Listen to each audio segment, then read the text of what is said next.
parentale, donc il faut aller vers l'autorité parentale, c'est pour ñun amalgame la parce que l'autorisation parentale c'est un document fourni par le mari l'ex-mari à sa femme pour que mu mën a voyager wala mu mën a vaquer ak xale bi mais xale boobu baayam dafa am droit ci moom donc l'autorisation parentale bu ñu ko waree régler mais c'est une discussion à l'amiable wala ñu dem ci juridiction simple yi ñu régler ko foofu on n'a pas besoin de toucher le code la puissance paternelle bi ñu bëgg a dindi dans le code c'est problématique kër góor moo koy yilif pourquoi ñu bëgg góor ak jigéen contre ça ok pourquoi ñu bëgg góor ak jigéen nekk kilifa ci kër bu boobaa kilif dafa amatul ou bien ñu ni jigéen mooy kilifa ci biir kër c'est ça qui est problématique la puissance paternelle n'a absolument rien à voir avec l'autorisation parentale kon daal puissance paternelle bi waruñu ko laal pour ñun waruñu ko laal sunu aada góor mooy kilifa ci kër sunu diine góor mooy kilifa ci kër le code de la famille actuel dit que góor mooy kilifa ci kër ak ku góor ki nu mu mënti mel mooy kilifa ci kër gi nu mu mënti mel ça veut dire nañ dugg ci kër yi c'est là où le débat commence à être intéressant bu ñu duggee ci kër yi tey madame mën nga gis ay góor yoo xamante nii seeni jabar ñu leen gën demin amuñu benn responsabilité ci famille bi amuñu benn fulla ci famille bi li leen war ci seen jabar ak seen doom duñ ko def dañuy xëy di tëdd di nelaw ku jigéen ki mooy xëy di liggéey di indi lu ñu ndekkee lu ñu añee lu ñu reere en fait c'est la femme qui se soucie du bien-être de la famille léegi jëkkër jooju ak jabar jooju kan moo fay kilifa ci kër gi soxna si léegi dama lay yóbbu man au commencement boo bëggee régler problème boobu da ngay dellu fi sa aada ak sa diine waxee la ni jigéen day tànn boroom kër mais erreur mën nga dóor sa loxo ci ëkk c'est possible. mais est-ce que dóorul sa loxo ci ëkk war na tax ñu changer suñuy loi non je veux dire par exemple mën nga dem erreur mën na am. soxna si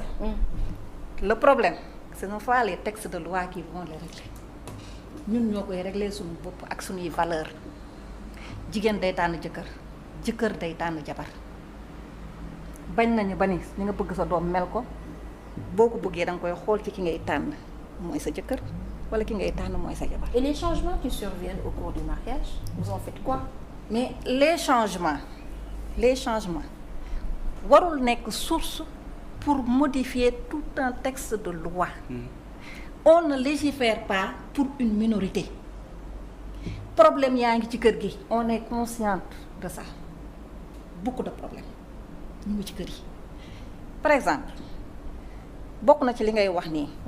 actuellement l'État est en train de développer des programmes d'autonomisation des femmes tu vas me demander est-ce que je suis contre l'autonomisation des femmes non je ne suis pas contre l'autonomisation des femmes oui mais quel modèle d'autonomisation est-ce que c'est ce modèle-là seul qu'on peut appliquer? Est-ce qu'on ne peut pas avoir d'innovation, aller dans notre culture pour instaurer un modèle d'autonomisation boo xam te ne dafay conforme ak suñu culture? Par exemple bu ñu demee ci culture par exemple ban modèle ngeen ñuy proposer? Par exemple man yoruma statistique gu étendardu état ci suñu culture yépp nu mu tëddee par exemple xaw ma séeréer yi nu ñuy doxe xaw ma joolaa yi nu ñuy doxe xaw ma parce que je ne suis pas dans l'état mais je sais que ni mën nañu dem foofu ñu innover pour def ay politique yoo xam te ne day conforme ak man autonomisation des femmes lan la jural femmes yi tey femme bi nga xamante ni elle s'absente par exemple 12 heures de temps chez elle femme yooyu la seen jëkkër di ëmbal seeni jànq mbaa ñu amee maîtresse femme yooyu la ñuy violer seeni doom xamuñu fi seen doom yi yentu mais faut pas généraliser aussi. On vient à ne pas généraliser. Ouais. Mais c'est statistiquement ce qu'il faut. Non mais principe boobu am na exception loolu laa bëgg a wax. ñu noonu ce sont ces mêmes femmes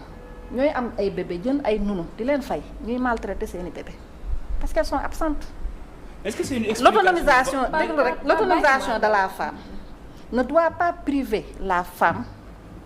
de sa fonction première qui est d'être une femme, une maman, une épouse, une mère. C'est sa fonction première. Et dans les politiques publiques dont nous parlons,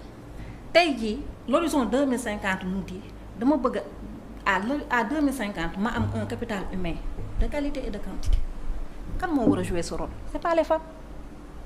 tey jii naxee nañ ñu planification familiale lan la santé de la mère et de l'enfant te tey gis nañ ni les jeunes qui n'ont pas de mari ñoo gën a am accès à la contraception kon est-ce que la contraception était faite uniquement pour la santé de la mère et de l'enfant? On nous amène des politiques ñu maquiller ñu ko ba mu rafet mais bu ñu demee ba ci biir on se rend compte que lii kat catastrophe la loolu moo tax la puissance paternelle nous demandons à ce que ça ne soit pas changé.